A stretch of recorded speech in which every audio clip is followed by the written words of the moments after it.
to the End Time Truth Television, the channel for the lovers of truth, for the truth of the end time. So if you are a lover of truth, give us a subscription and God bless you. Shalom.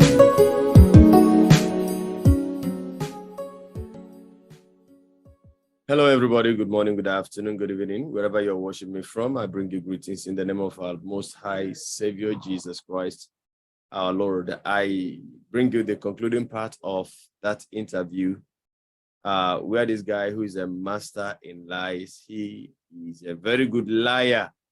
And no matter how much the interviewers try to hold him, he tries very hard to niggle himself out of the hook. But the truth is that he was exposed here because his body language told it all. And everything he was trying to say, all the damage control he was trying to do, and all the caution he threw, into the discussion were just barefaced effort that actually did not succeed in deceiving people. He denies that they don't pay him money and all that, what have you. Even from the first interview, he has a way with words anyway, and even though he looks dull, but I think he's very, very brilliant. He's very, very intelligent, and that is why he has been able to hypnotize a whole lot of people. And when he calculated enough what he would gain against what he would lose, he took the option and he jumped. Let me know what you think of the video in the comment section. I'll be seeing you in the next video. Till then, from me to you. Shalom.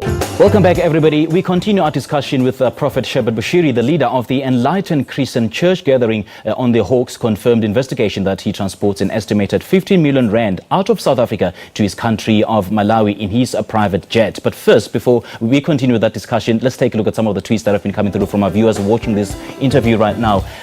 Men's Dr. Fearless says, why do prophets sell salt, oil, t-shirts in churches? Isn't it wrong? Because Jesus chased people away who were selling stuff in his temple. And Men's Dr. Fearless again says, why do we have to pay to enter churches nowadays? Well, thank you so much for your tweets. I'm going to ask the Prophet to answer some of those questions. Which one should I start with? Okay, let's start with the fact that people pay to enter church. Why? I don't think that's is a good thing to do so, and I've never heard of such a thing that people pay to enter church. I've never heard such. So there's no entry fee at your church? No. Okay. No, there's nothing like that. People get, the gospel for free. The gospel is for free. And what about the sale of these so-called prophetic healing products, such as olive oil, such as holy water? I normally say, I answer that question sometimes in a way that, you actually, as a journalist, may not understand it, but this is true to say, I think it's only black preachers who have got a problem to sell their products.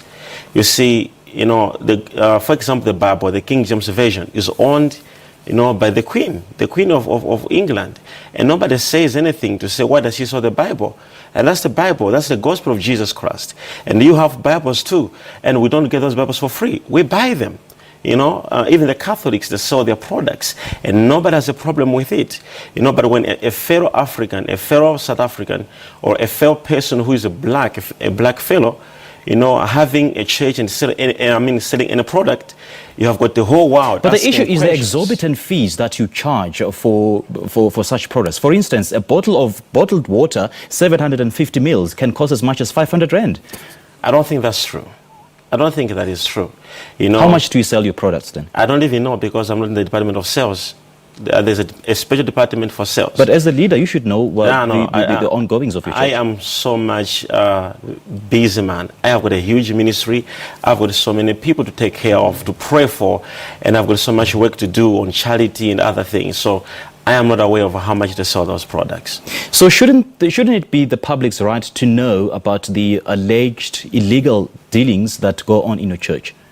Well, as far as I know, there's no illegal activity happening. I've been in this country for 4 years, and I've never been approached by any law enforcement to say you're doing anything illegal. I've never been, questioned. I've never been asked any question or approached or served any document or any warrant to say you're doing any illegal document. So, activity. since I was born, since I came in South Africa, I have never had issues with the police or anything else. So I would say officially, we have nothing.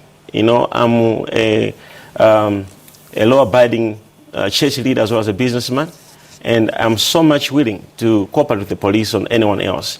But so far, we have no any communication from the police. As I said, we have approached police to say, we have heard that you are investigating me.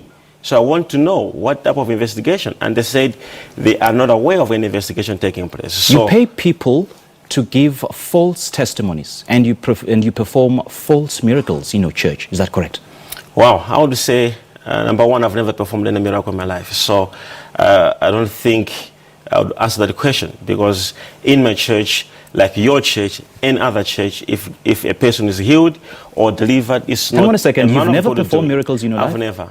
But Jesus What does. about the testimonies that have been given by your congregants that's saying that I've been healed by Pastor Bushiri?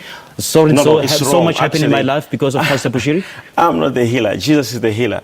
And I've never healed any person. I've never delivered any person. Jesus does. I will tell you, Jesus does. So if those miracles are fake, then let's say we are attacking what Jesus Christ does. And not in my church. Let's say in every church, Jesus Christ heals. And what about the whistleblowers then? What do you say to those claims? Well, you know, when you're on top, you become a topic. I'll say that. So we have got people all the times who, if you've got a ball as a footballer, right, and you are in the ground and you are chasing the ball, the person with the ball on his feet is a person who is marked. So I would say these things won't stop. And you know actually what it means to have such a ministry where you've got over 100,000 congregants coming on every Sunday.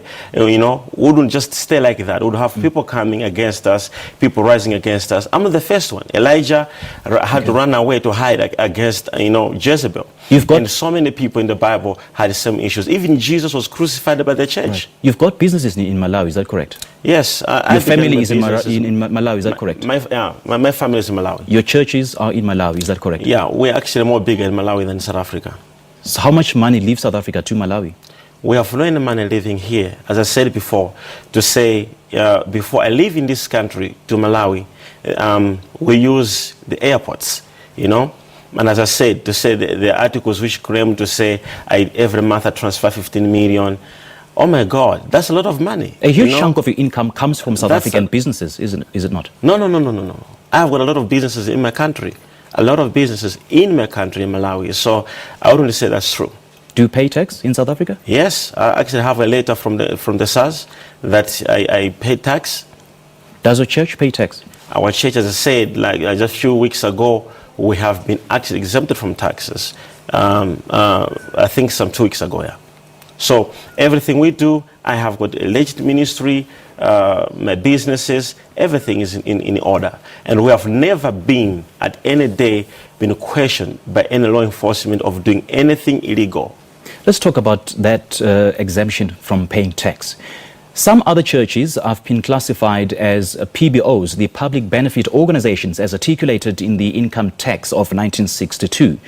But because your church has a separate wing of sales, selling products, the so-called faith healing products, so this then exempts you, or does not exempt your church from becoming a PBO? I think that's a good question to ask me. The church is different. The sales department is also a different department. And I understand the sales department also pay tax on their own. It's completely different with the church. The church organization in my ministry is completely different. It has a board that manages everything else. You know, I'm a leader of so many branches, so many places, you know. So I am not interested in being busy on finances. Well, I guess I should rephrase my question. So I would say the fact that you have a business wing within your church then does not make your church exempt from paying tax. Pay taxes. It has got I think, a separate account, and they do things separately. Do you have records to show? Yeah, I think the department can show that. Are you sure? Yes, please. Okay. Yeah. You bought your daughter a R1 million car. Yet there are thousands of impoverished members of your church in South Africa. There are thousands of impoverished members of a church in Malawi. How do you justify that? There's no justification in buying something for your child. I don't even think you can justify why you bought your child a toy or anything else. Fair enough. Yeah. Fair enough. So you but can I'm talking about the financial state of many of your congregants in South Africa. They're impoverished. They take loans to pay 5,000 rand to consult with you. They pay loans to come to your church. Some of them are even impoverished. You are right. But you are spending their money to buy a million rand. No. Not their money. You actually asked me a good question. You said, as a businessman. So I love you for that, because you know me as also a businessman, apart from a man of God. You see, a biggest mistake we have today is, and this is a very big misconception which we have with men of God. As a man of God, I'm not just a man of God even in my house. In my house, I'm a father of kids. I'm a husband to somebody. Okay. So I'm a human being with a responsibility. I have got a responsibility to take care of. Briefly, I'm afraid we don't have...